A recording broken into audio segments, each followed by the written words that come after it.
Yesu naye epai na yo nainga moko te. Moto na memi epai na yo mote melingi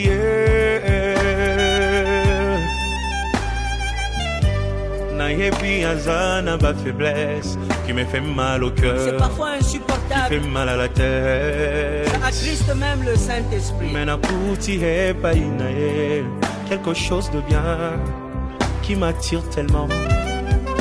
Nasengo sala yengolu bisika bandaki kokwea ekoma point fort na ye mote melingi ye oyo olingo ndanga ye oyo nalotaki yango na ndoto losambo efuti pe ngayo ye oyo kobombe sili ye oyo ata bambonge ye oyo elamba yango yo.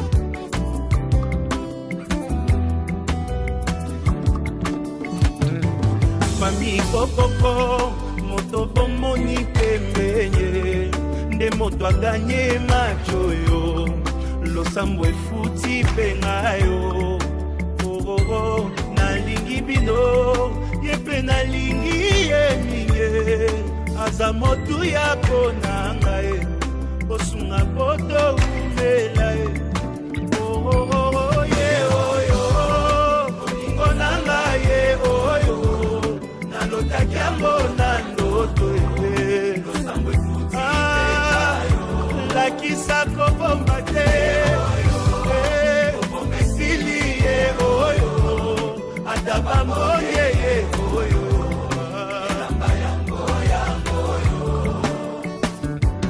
eglise kokoko moto bomoni pembenye ndembuma losambo na ngai nzambe apesi pengayo oyebi nalingi bino yepe nalingi yeminde aza motu ya konanga mbosambela topambwama ye oyo olingo nanga ye oyo nalotaki yango na ndoto lakisa kobomba te esili ye oyo ata bambonye ye oyo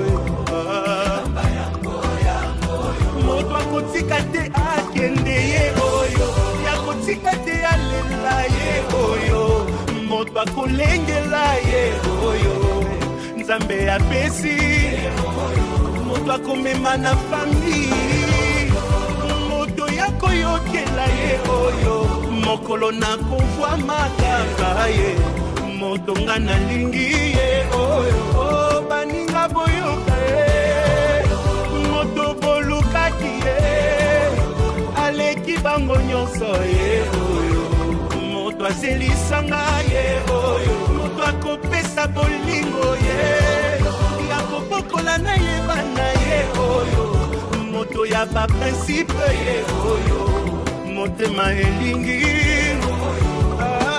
azawapi ye oyo liboso nanga aleki bango nyonso ye oyo merci Jésus.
fiancé à Liboso, en tout cas il m'a dessus.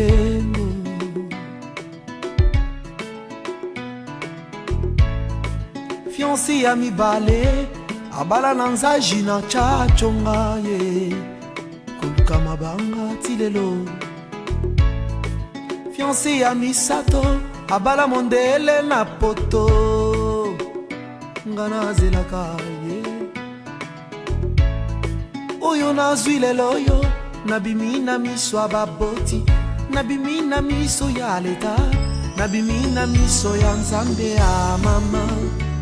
Ngai nalingaka ye, tokovanda na ye, kinosuka ye. Ah chérie, viens danser avec moi, pour le meilleur, le pur, tokovanda ye. Car les oiseaux chanteront la douce mélodie, et les anges du ciel y danseront.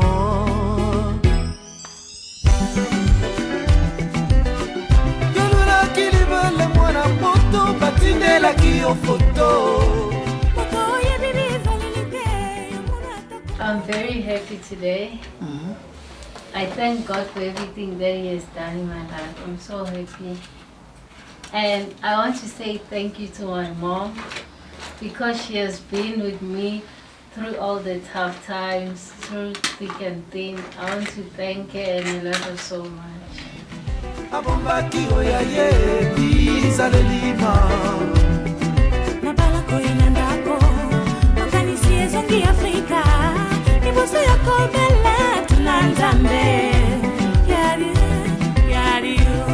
Oyo nyonso konsekansa koluka molongani na libanda, olobaki okobongola ye motema, lelo tosuki nde wapi libanda na Yesu bomoi ezali te, mingi bakoma kolela, c'est trop tard.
Puisse honorer le mariage.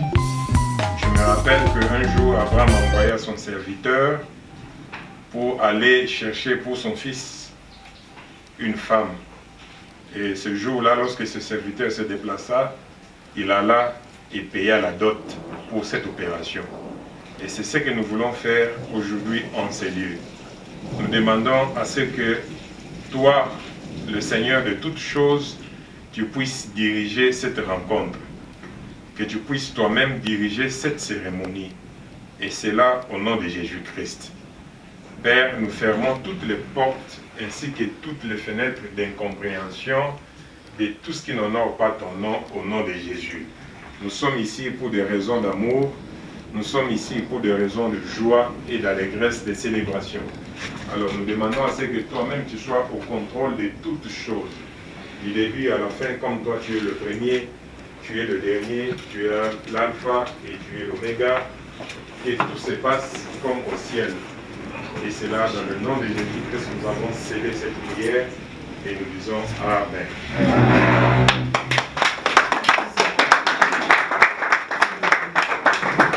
Merci beaucoup, l'homme de Dieu. Je viens du sud. J'étais en train de faire un travail là-bas. Il y a un groupe de gens qui viennent nous visiter ici aujourd'hui. Alors, je devais couper tous mes programmes. D'abord, je vais vous demander, vous vous sentez à l'aise que je parle en français, en lingala, ou en anglais, ou en chiluba, ou en kikongo?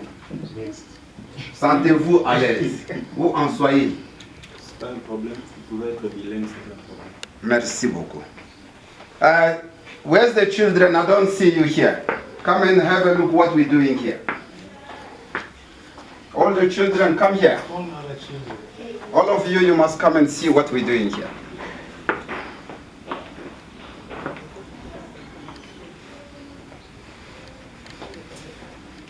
Faisons et comment cette institution de mariage a été faite, surtout comment on fait ça dans nos cultures. Parce que nous aussi, on a appris ça de quelque part et nous devons léguer aussi aux générations qui sont en train de venir. Parce que cette génération est plus dangereuse que la nôtre. Ils sont en train de décider de choses qui ne sont pas alignées avec la parole de Dieu. Encore merci d'être là. Je disais que je viens du sud. Et la famille m'a appelé qu'il y a un groupe de gens qui vient ici aujourd'hui pour nous visiter. Je dis un groupe de gens, il vient d'où? Il dit que non, ils ont décidé que cet après-midi, ils seront là, à la maison. Tu dois venir les recevoir. Alors, je devais couper tout ce que je faisais, me précipiter pour être ici, pour vous écouter.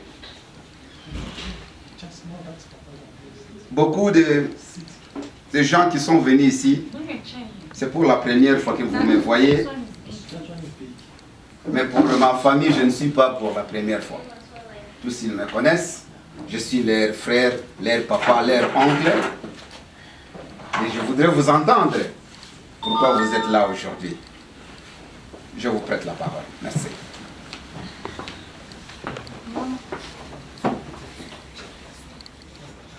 Je bénis l'Éternel pour cette grâce que nous a fait d'être ici aujourd'hui. Ce n'est pas la première fois. Ce n'est pas la première fois, nous étions ici déjà. Ça, c'est la deuxième fois. Avant d'abord de continuer, je vais me présenter d'abord. Nous sommes ici la famille Mpia Mbotsoulay. Moi, je m'appelle Pasteur James Kadou. Et ça, c'est Yannick, l'homme en question. Ça, c'est notre oncle. Et ça, c'est mon épouse. Notre oncle Ruc, oncle Dadi et sa femme. Isa, oncle Josué et sa femme. Et notre frère. Nous sommes ici aujourd'hui pour une mission que nous avions déjà commencé. Et aujourd'hui, on est là pour finaliser. Je crois que vous êtes au courant. En réalité, nous ne sommes pas des visiteurs. Pour dire que nous sommes des visiteurs, c'est trop dit. Nous ne sommes pas vraiment des visiteurs. Nous étions ici. This is our second time that we're here to finalize what we started. So, I think this is the main reason that we're here. Thank you.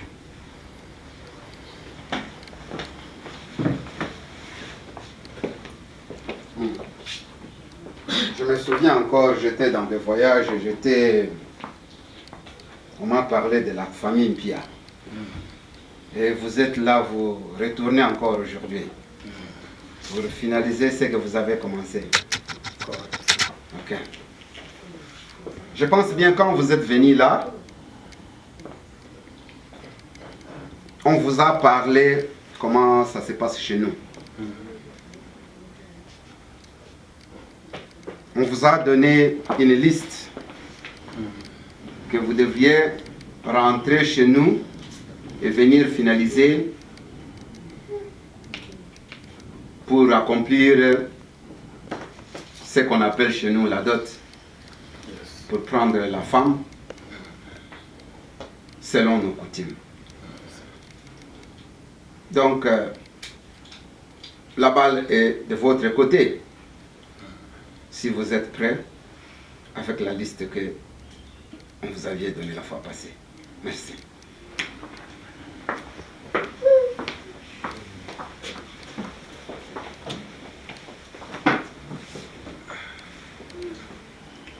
Merci encore pour la parole. Nous sommes venus avec notre liste. Je crois que vous avez aussi votre liste. Il y a pour mieux faire les choses. Notre liste est là et on est prêt de commencer.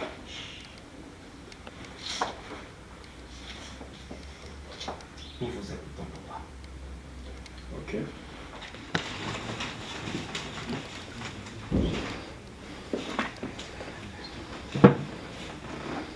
Il y a bien, comme on est là, nous sommes venus finaliser notre dot. Je suis là en train de représenter Papa Joseph Mpia Mbotsolai et avec toute la famille. Yes. La famille m'a envoyé ici avec la délégation ensemble pour honorer votre fille. Comme nous sommes des Africains, il faut toujours respecter la coutume.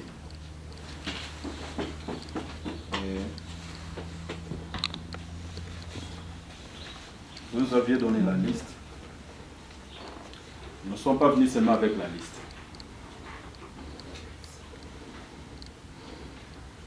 Nous sommes venus avec toutes les choses que vous aviez demandées.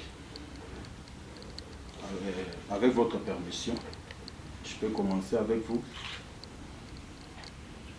Vous êtes les bienvenus, papa. Ok. Alors, dans votre liste que vous aviez donnée, ce qu'on appelle ici, je vois la facture de Christelle, ça fait là. Ok? Oui. All right.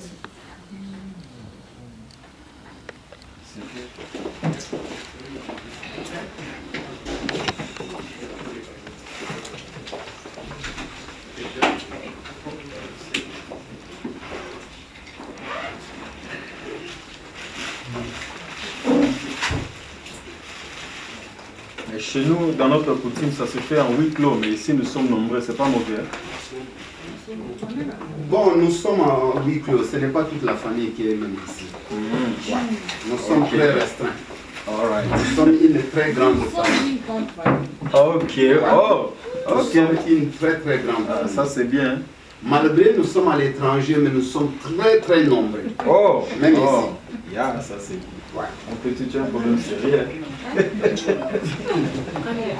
Avec une grande famille comme ça, hein? Tu as un problème sérieux là. Mais t'inquiète, tout ira bien. Ok, 2 minutes s'il vous plaît. Parce que si on devait appeler, ce n'est pas la première fois que tu viens. Yes. Ok? C'est toi, ça vient de ta bouche. Yes, j'assume. Ok? Et je pense bien, avant même de faire les premiers pas, c'est toi qui as découvert la femme chez moi. Oui. Hein? Yes. Et maintenant, tu m'imposes qu'avant de donner, je dois te donner la femme. Je ne t'impose pas. Mais comment? J'ai bien dit. J'ai dit que je demande d'abord. Parce que je ne connais pas votre coutume. Hein? Dans notre coutume, c'est comme ça. Non, non, non. Quand tu es venu, c'était clairement expliqué que chez nous, oui, tu as vu tous les plantains que tu as vus. Hein? Tu as vu. Si tu apprécies, avant d'en avoir, voilà mes conditions. Yeah. Ok. Correct. Donc avant de me demander ça, je t'avais tout dit. Alright. Donc tu me donnes. Et après on va parler. Je vois maintenant. Très bien. Ok, bien. Ok. Donnez-moi 2 minutes s'il vous plaît. Ce qui est routine en Hollande. Bien écrit ici, Hollande. Yes. Comment nous hollandais? Hollandais. Les Chinois ne vont pas comment on parle hollandais. Puis il va terrible.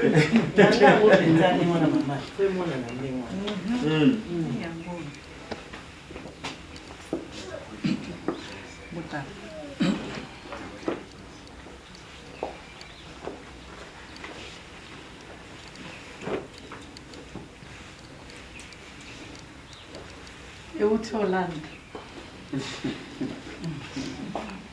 C'est encore, ça se discute, pas un problème. Nous sommes tous les Africains.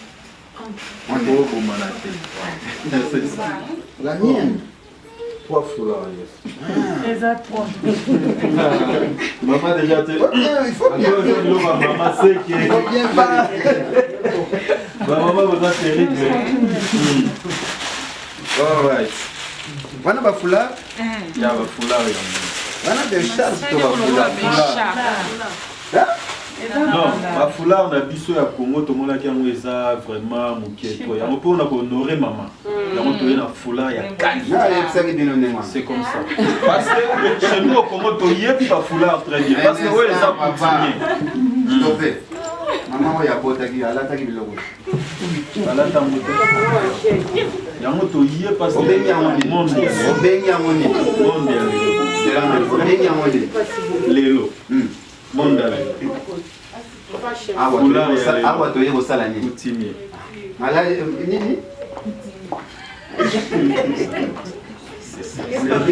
olobi nini coutume faut kolanda la coutume tozolanda coutume ere mama wana azolata yango aza na kati ya coutume. Yeah, c'est ça. Continue. Et puis tant babanda coutume basalaki bazebola basalaka maputa te eyeka ape koya te tozokende mama oyo aboti alataki liputa. Correct. 3 chaussures d'âme. Numéro 40, 38, 40.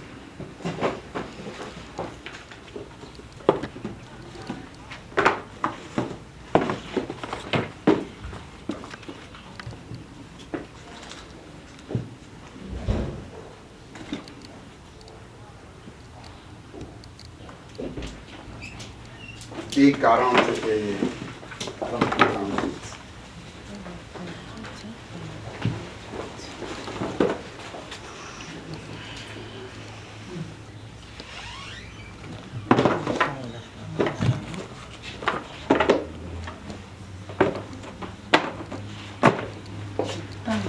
Jusque là, ça va.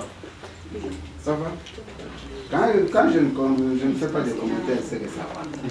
Okay. Si ce n'est pas ça va, je vais te dire que là, ça ne va pas. Ça va parce qu'on n'a pas encore discuté. On sait que vous avez demandé. Ouais. Mais le foulard, il y a toujours un peu d'intervention. Non, ça on va encore poser après. Ça va. On commence une nouvelle vie. Hein? On commence une ouverture.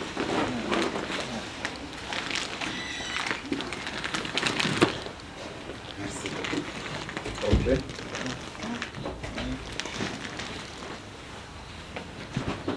Radio.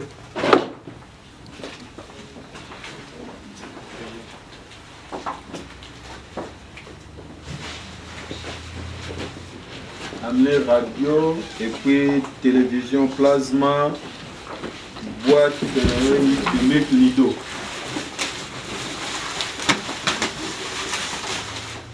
Et puis boîte de Nido.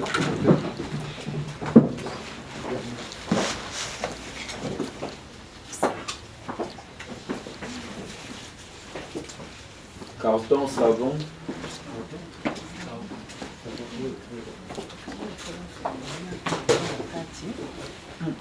Moi, j'ai terrible. Papa, on met ma boule au fond, moi, il pourrait après, ça,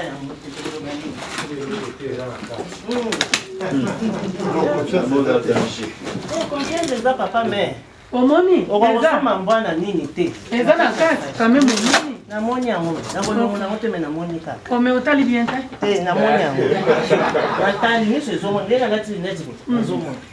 C'est que j'aime. Fallait filmer ça. Na ta radio. Papa le bité que faut na ba radio à kala. Mais demi radio à sika. Na ba foulard à l'ingénieur. Quand même. Nazo zela nano aussi ça. Otambola nano. Na stopper pour la Maman, ça là c'est savon bien ma bande. Carton savon. Savon de spécifique hein. Sac du sel, sac du riz. Savon les amunga ngato leko.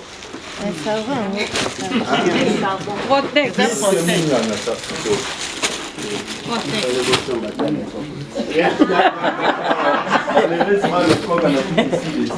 Basangi loso.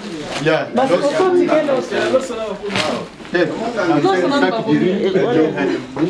vrai. Sac de riz, sac de Il y a un sac du riz, sac du sel. Il y a, c'est ça. Ok. Chèvre, ils ont des bandes, moi, souvent, vous voyez deux personnes bataillent avec la chèvre, ça. Correct. Hein?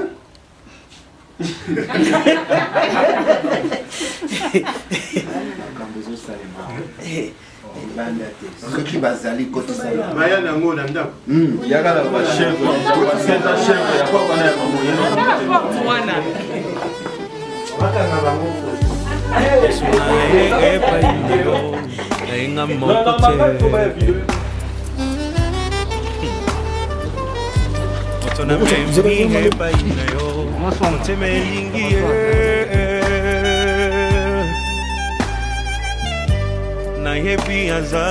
Faiblesse qui me fait mal au cœur. C'est parfois insupportable. Qui fait mal à la tête. Ça attriste même le Saint-Esprit. Quelque chose de bien qui m'attire tellement. Nasengo sala yengolu bisika bandaki kokwea ekoma point fort na ye motema elingi ye oyo bolingo ndanga ye oyo nalotaki yango na ndoto losambo efuti mpe ngayo ye oyo kobomba esili ye oyo ata bambonge ye oyo elamba yango yangoyo.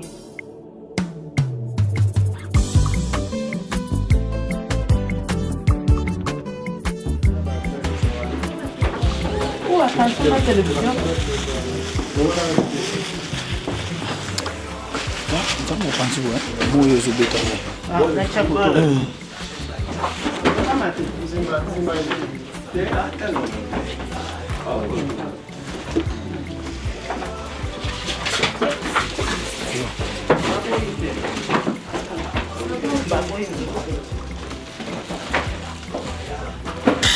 La veste exacte numéro 54. Ok. Pendant que vous la veste, la chemise, s'il vous plaît. Chemise blanche ou bleu ciel, numéro XXL.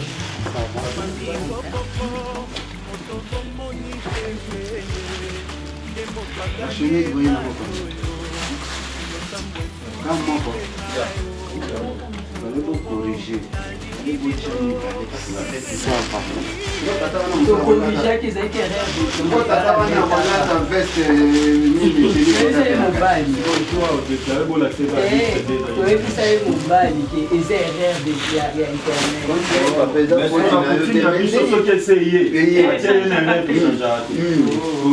Mais il fallait au Kanesake, non, Tatoyo, Azulie, veste, et puis Boye Benaba Senglais. Chemise là. C'est pas bien. Chemise. Hein? Chemise et puis. Non, c'est anglais, Ali. Cravate, c'est anglais. Pour toi, on a tout non.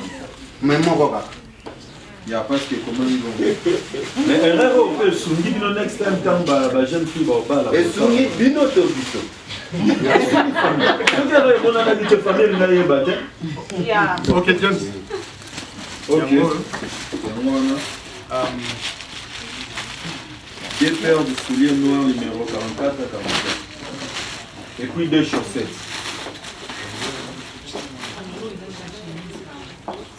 Ok, Danny. Yeah, ça, Ceinture d'homme. Montre, chapeau.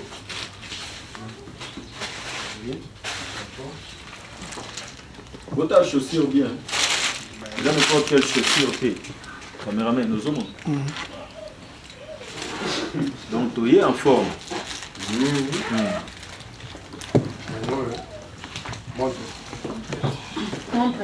Montre Pierre.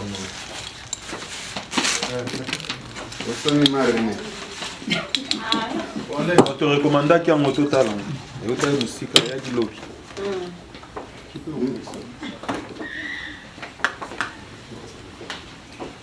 Et puis ceinture. Montre. Et puis. Montre ça commandé. La boisson. Ouais. J'espère que papa vous a connaisseur tellement au monde Yomoko. Tellement ils habitent au Ramipa. Maman Bazan.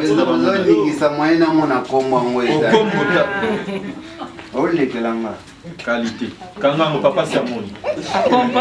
Attends ça vous le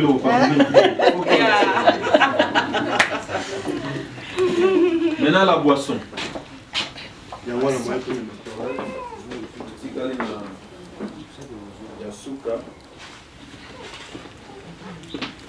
Maintenant l'enveloppe est là. Maintenant dans notre coutume pour donner l'enveloppe, il faut que moi si j'ai l'enveloppe après c'est pas mon papa. Maintenant on peut son enveloppe. Et puis ce que moi je vais faire, on peut son enveloppe pas moi non. Hier j'ai apprécié pas moi si moi c'est apprécié pas là. Papa autant non moi non. Et pas na biso yo ye pas na. Yes. Et voilà na mibeko yanda kuna ngai. Oya o memelanga. Soki ngana yake pa na yo. Na kolanda mibeko ya epa na yo. Awa lelo olanda mibeko na ngai s'il vous plaît. Donc ndenge ozokitisa nyonso wana tozali na culture. Ok.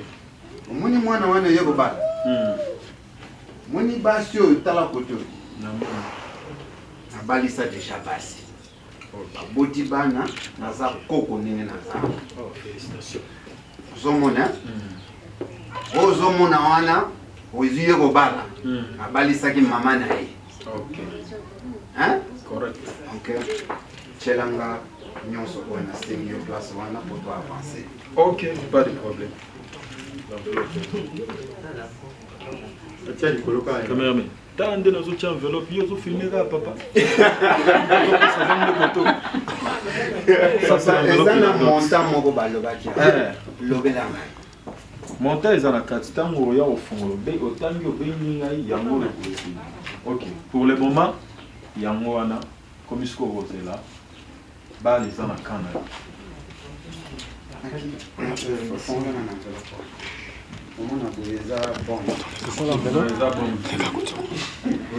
Bomba mikolo yo eza mena papa koza na mboka ya bato s'il vous plaît kende botala mona papa biso mpe batalaka mbongo na miso ya bato te ezalaka kaka boye entre bino botala te s'il vous plaît.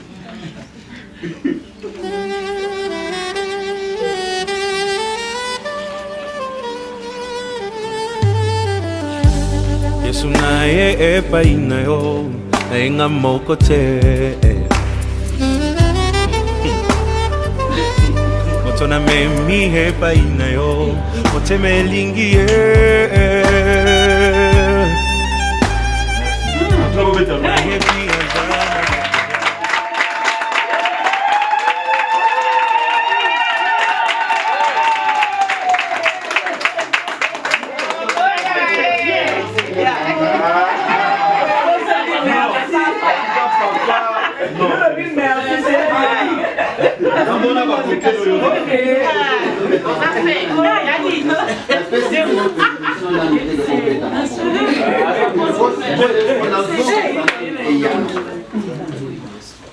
namoni liste boye nango sikoyo napusa na pembeni ya biloko natala yango bien avant bolekela ngai obien botielanga bombe na ndako soki totie bombe tobomi na chéri na biso osaki ya nini ya loso ya bachinois mais eza na biekri ya bachinois tosoni on n'est pas bachinois kasi nayebisaki eza ya chinois moni tomonaki loso batetela ekobatan owa libala eza biso mpe toza na bilanga loso oyo saki to basachet Saki batia usko na quantité ya saki batia na sachet. tomodernize kaka bamungwa oyo na sak ekosila tala mpe mbula ebetaki biso tolobaki saki eno boye na basachet soki toyaki na saki mbula papa elingaki esilisa yango ekota yango topréférali mpo totalaki déjà weda yango toye na vo bongo oyo nini Bassin. o bassin biso epa na biso tosokola bana na bassin plastique te na kantine ya linzanza na anglais babengi yango standstill ya maman next time boprécise vraiment sorry ozoprofite précisaki te bitambala oyo eza yango te problème eza tokosolola lisusu tokozonga nga samedi na koya lisu mpona kitambala tosolola bitambala oyo bamama baza kolata na motu eza oyo te oyo eza kilo biso tobuta Congo na Congo température ekomaka ntina 45 degré epuis oyo ekobimisa bamama mapata na motu bino boyeba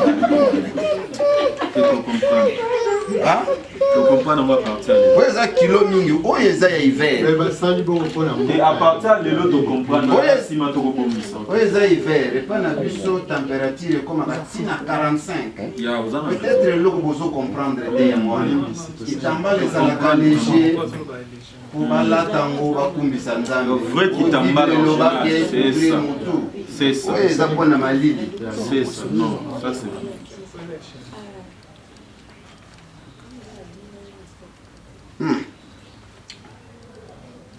Encore merci pour na effort nyonso pour na biloko oyo nyonso na bataba bao bayebi na bataba te ezali makila oyo etangaki tango mama abotaki mwana oyo yango wana tosengaki bataba merci mingi pona biloko bomemi en nature et puis en monnaie merci mingi ndenge boyaki siko bolingi merci ndenge boyambi biso ndenge bondimi ya oyo biso tomemi epai na bino pokokai mpe koboya tellement oza motema malamu mpo oza chrétien oyambi biso ndimi nyonso topesi yo merci mingi est-ce que tokobetela famille mwa maboko maintenant tosilicité sikoyo biso toye na mikumba oyo osengaki bala etikali sikoyo na ka na bino bobimisela biso oyo biso toye biso c'est louche nayaka na ndako muna ya na biloko fele bo bokozala mpe lesengo ozosepela na biso mingi yango na faire comprendre yo ke toye lesengo te parce que toye kozwa ekela moko ya kitoko makasi oyo avandaka awa yango toboyaki kosaute na mire tokoti na porte mpona korespecte yo olobi na biso mokolo tokutanaki avant tozwa ye il faut toya na biloko biso mpe biloko toye nango emonani donc tokomi kaka kozela oyo ya biso mwasi bongo tokende na ye bidon mafuta eza ya kotonda eza ya kotonda papa biso tozelaka mwasi nyonso eza malamu mama oyo eza ya pelzet Il y a pas de Yango, vraiment. Yango. Merci, papa. Maman le bien, ouais. Parce que ça, là, tu veux ça. Tu veux ça, maman. Tu veux ça, là. Ce que vous avez la raison, hein. Boyana à loge. Quand on a parfois, on a la radio, on a. Bon. Nous faisons ça. Biso de Omika à cause. Bandeko, je pense bien, nous sommes là pour moni biloko ndenge yé. Nga na vanda na salon. Mais makambo ebele le kana cuisine eleke la kanga pe. Hein? Ça na département mosusu ezala kuna. Na collaborer na bango. Soki bolobi boye ko bala, boye ko pesa dot. Donc boye ko zwa mwasi. Tosi to pesi dot. Tolingi sko to zwa mwasi. Ko biloko se continent ndako no eza su ya biso. Donc bolingi ko zwa mwasi. Na tuna bango na département okuna soki mwasi boye ko zwa. Azali na pesa bino boke. Il faut azala kaka ko ba baki awa. Nazo ya te. Na lobi na yoke nga nazana département nanga. Hein? Avanda koto. Bino pe lokola boye moni ndenge na yambi bino avec gentillesse koto pe côté nga navanda. Mais ça na département mosusu. Zakuna comme ça na solo lana département wana. OK. Na pesa nga mwasi na pesa bino. Merci. Comment ndenge mofumola ki bato. Bino ko koti biso mwa za na mboko ko mi amman. Mana zate. Faut ko futa biso. Mwana za mboka. Wale ko mi amman. Basi ba ba ba ya 14.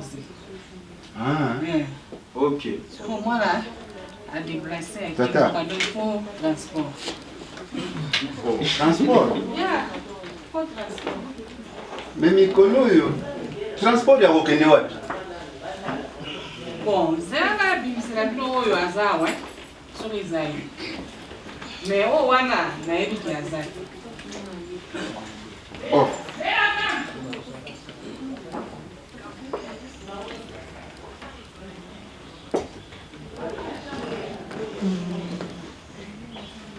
Papa.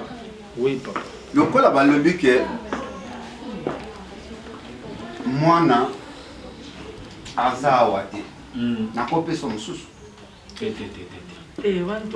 Na coutume na biso tozonga asima te.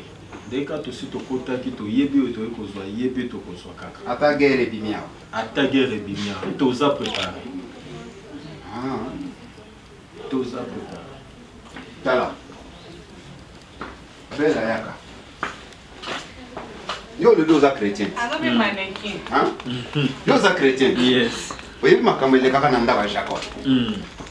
Non, likambo elekaki Jacob. Jacob. Na ndako ya Lema. Hein? Yes. Oyebi yango. Yes.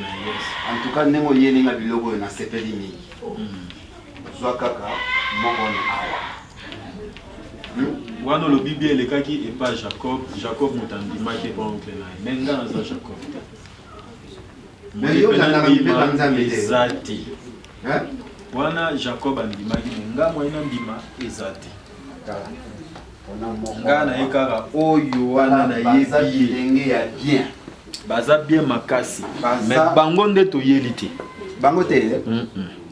Toyeli bango te. Na yebi o toyeli très bien. Na pesi yo kutu oyo na kokai kotia prix ya likolo. Merci na prix ya likolo biso kaka oyo wana kaka. Mosusu te. Ba oyo baza prix ya likolo. Merci mingi pour la prix na biso kaka oyo wana. Donc olingi kozwa moko na bango te. Tolinga oyo toyebi. Toyebi bien ata kutu soka kotina no boye te kana mungongo na sima kuna toyebi kezai. Yende tozozela. Bitende na ko ide. Donc bango sepelite. Te. Ngaka ona ye. Bella, you don't want to go. Ouais. Ouais. You see, Bella doesn't want to go. Congratulations, Bella. Thank you. You are smart. Go away. Mami Michou. Bato bazo ko insister. lobela bango ngana yebisi bango ke bazwa aleki bango na mulai donc côté wana toza baveugle te toyebi ka ndenge bokontrole ntaba nde mpe tokokontrole mwana na biso lelo nazongela lisusu na liloba ya nzambe oyebi ke bapesaka jacob mosala asala lisusu po azwa rachel ata po azwa leya asalaki mpo na leya après rachel en tout cas boluka ata mwa ndambo atike natinda na mboka omoni toza deja na baperiode ya bacovid transport mpe eza difficile mais nakosala to na konégocie na express sikoyo na ntango ya bacovid toyebi bafrontière eza fermé ya fumbwaki o akendeki ndenge te bafrontière deja bafongolaki yo yebi teke toza na level 1 parce que ntango toyaki première tour tozalaki na ye awa tomonaki ye première tour wana pe tofutaki na tike bino oyaki na level yeki alors sikoyo ntango toyaki wana kuta ezali lockdown na makasi mais tosalaki effort yango wana bomonaka yawa ti ntango kaka ramaposa afongoli mwana kaki ok sikoyo papa yo okotisi nga na ya kofuta na ndako na yo pandake mwana aza te ndenge bino moko mpo bosepeli ti bino bobengaki yo oza na porte clé ya ndako na yo moto ofungoli ngai mpo lobi na nga bien ava bimatia biloko na mesa nasali yanga makambo ekoki nga sikoyo nakomozela yo ozodevoir nga nayebaki ke bana bazala nayebisaki yo très bien bana bazali medepafalaki na debi oyebisanga ke naza na bana me moko azozanga olobi te yo lobi na nga kaka bazali tala sala tu ede ngai po to avance namoni bino koza kitoko mingi opesaka na mandako ata osala quelque chose napesa département wana département wana ezalaka matata yango moni mama esilika na biloko ozomona surtout bataba banyokoli biso mama bataba balukeli biso baproblemecanga tike tellement eloko etikali liso te mais tolobi no tosala na efeski ata symbole mpona kotosa papa mokili ndenge na bokoko ezalaka yaka na makasu ezalaka nango moins cher mais topesa yango kaka mpona symbole ya honneur ya mokilo ndenge moko napela ye nango na ndenge ya likasu kaka oti banque design te banque eza ya kokanga yango kutu moye tozwa pene eza te yango ebimi kaka rapide awa lokola mpe oza na mwana pilote en tout cas nzambe aza malamu imagine soki na mwana pilote te porte-monnaie monene wana porte-monnaie minganga bakisi na bakisi aye nango so moto akwei awa bapesi ekisiwana ya bakisi na kisi awa kisi etondi osala makambo onale solola na département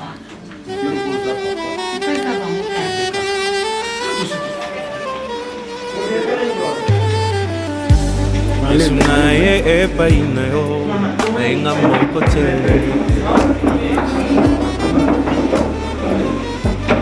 na mengi epai na yo otemelingi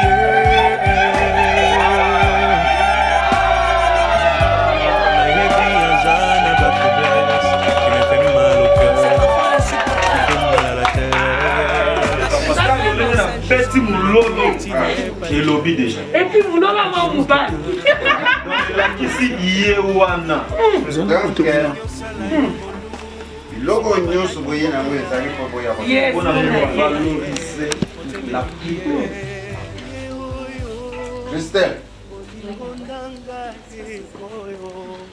omoni famille pia nyonso baye awa lelo baye po baya kobala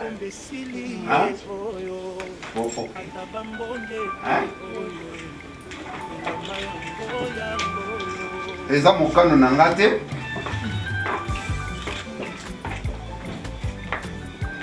ezali mokano ya nzambe asala malgré obotami okolaki oza mwana moke lelo odeside kokende donc olingi okende ondimi olingi oke. Très bien. Très bien. Mwana mayele.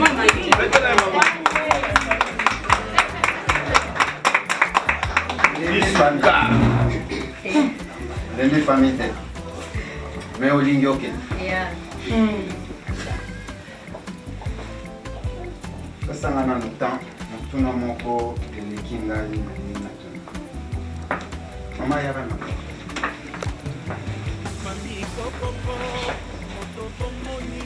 Toza ba bourre te, toza pe ba oyo te, tozali biso tozali banama te, biso towuta Kongo. Biso soki tole tosanzala te. Biso soki okei eza sens unique. Boye. Boye. Sikoyo ezali décision ya monene ozosala na vie na yo. Pe okotikala kosala yango te. Mpona koya kobandela lisusu maloba oyo te. Landanga bien. Ok? Tuna ba mama leki na yo. Tuna ba mama na yo. Tuna ba cousin na yo. Soki tobalisi boye sans unique.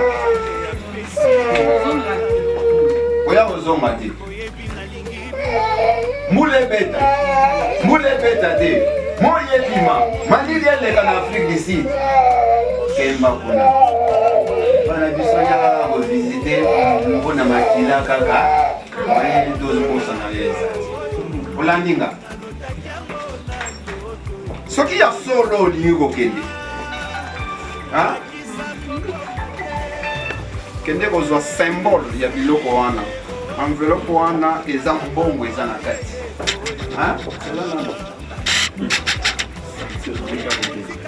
Symbole wana eza zwa yango na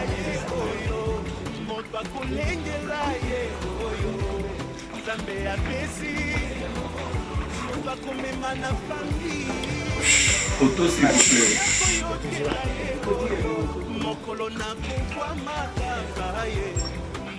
Un peu de sourire. Voilà.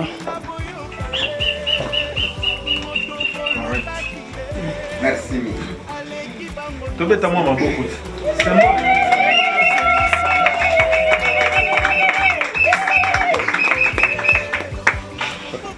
Famille. Bino lelo bozali ba témoin. Christelle a décidé à l'ongwa na famille pour akende kosala ya ye libota.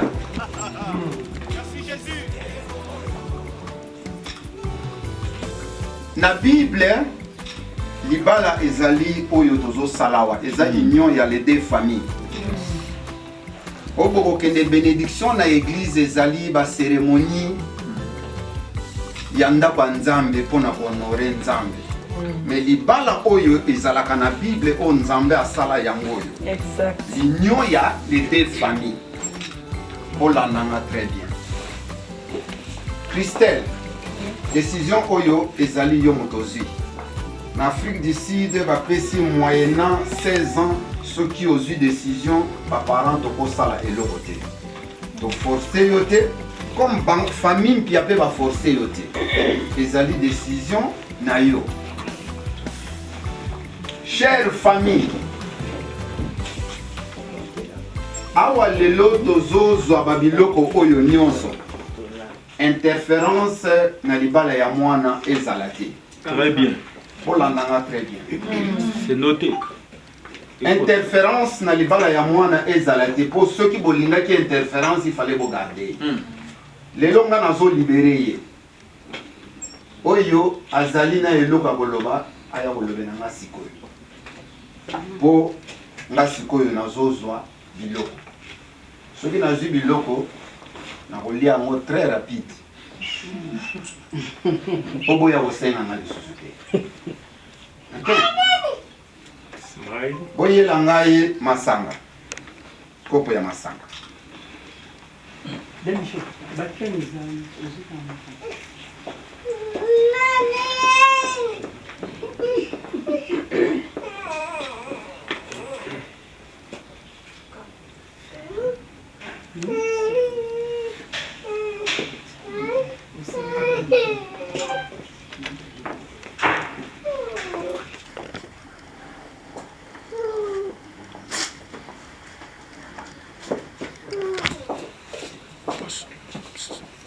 Christelle Safela, lelo o décidé olongwa nanda kupo okende kosala ya yo libota. Ndenge nalobaki ne bandelike mokano oyo ngate mutuna bandi yango ezali nzambe muta bandaki yango na jardin d'Eden oyo alobaki ezalaki malamu te mobali azala ye moko. Ndenge moko asalaki mwasi alobi amemi ye epai ya mobali. Donc lelo lokolo décidé okende zwa masanga oyo ndeko melisa mobali oyo azolongola yo na famille opesa ye ye mpe amelisa yo tomona union na bino.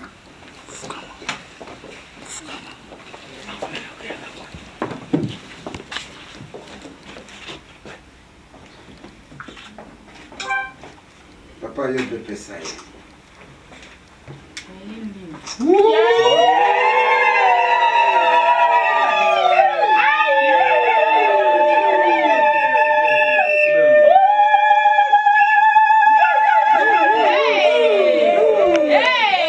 Merci beaucoup. Nako benga mosali na nzambe aya asambela pona union oyo ya mbote to clôturer cérémonie oyo to passer na seconde étape.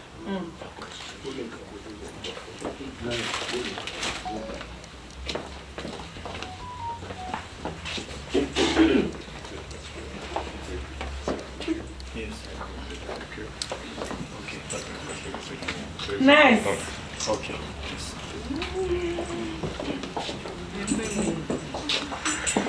Osambela biso nyonso esika tozali na famille ya mwasi na famille ya mobali toyebi ke événement oyo eza événement moko ya baaventure te tozotika bango na maboko na nzambe tozodeverse babénédiction nyonso possible na mitema na biso vraiment bandeko oyo bakende liboso so eza na mabala oyo réussissa na vie ya bango eza ya liboso libala moko kitoko koleka ya baparent na bango bitumba ekoya nango mais eolonga bango te tofongola mitema so oza célibataire esika yo ozali bondela mpona moninga pambola bango comme ça ntango na yo mpe okozwa koleka ya bango soki osi obala osi okenda liboso tozobondela mpona bango de façon ke oyo ya bango eleka ya biso. Est-ce que bamarie baza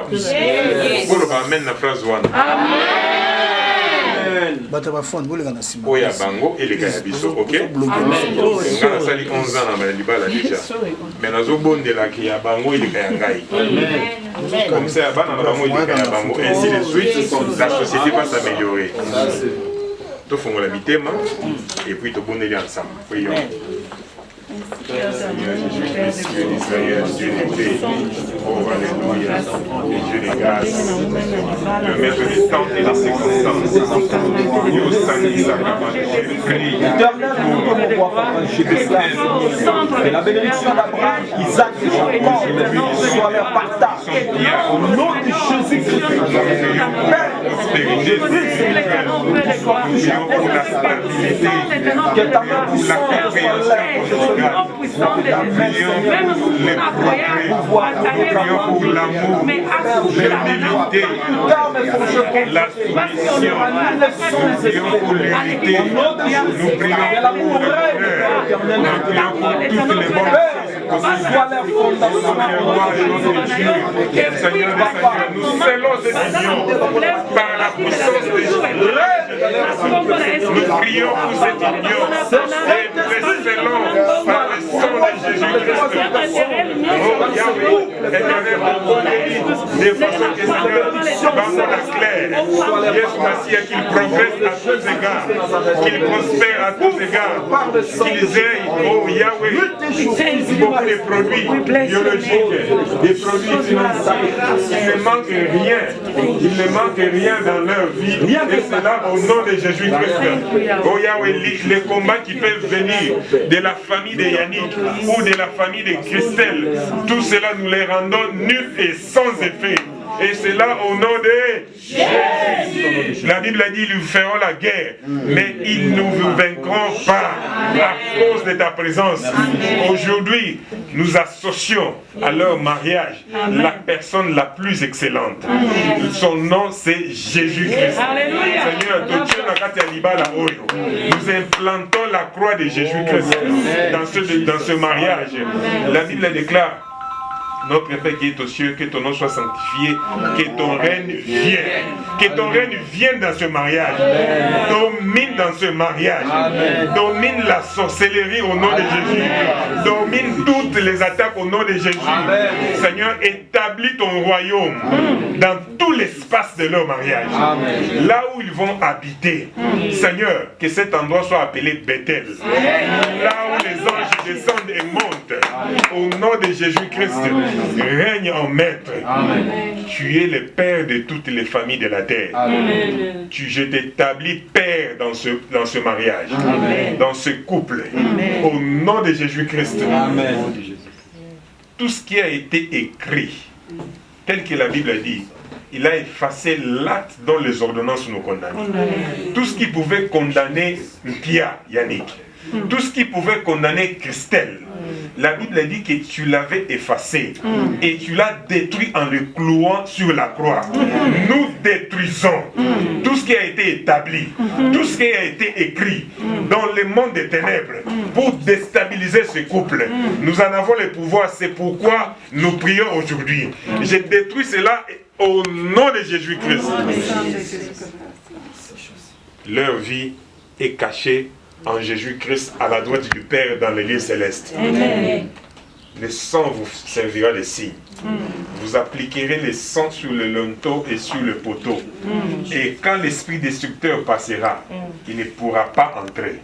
Seigneur, l'esprit destructeur ne pourra pas entrer, car le sang leur sert de signe.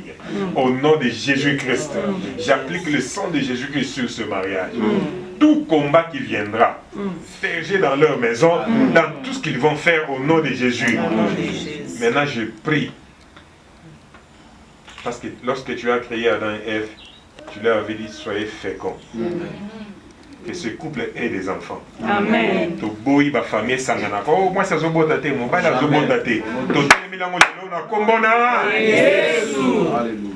ils auront des enfants et ces enfants seront des bénédictions pour ce couple et pour ces deux familles.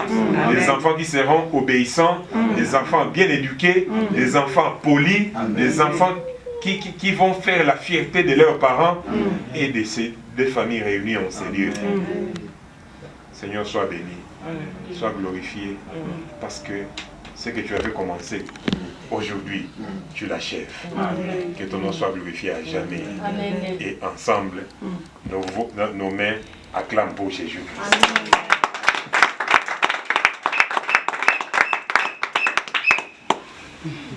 Merci. Merci.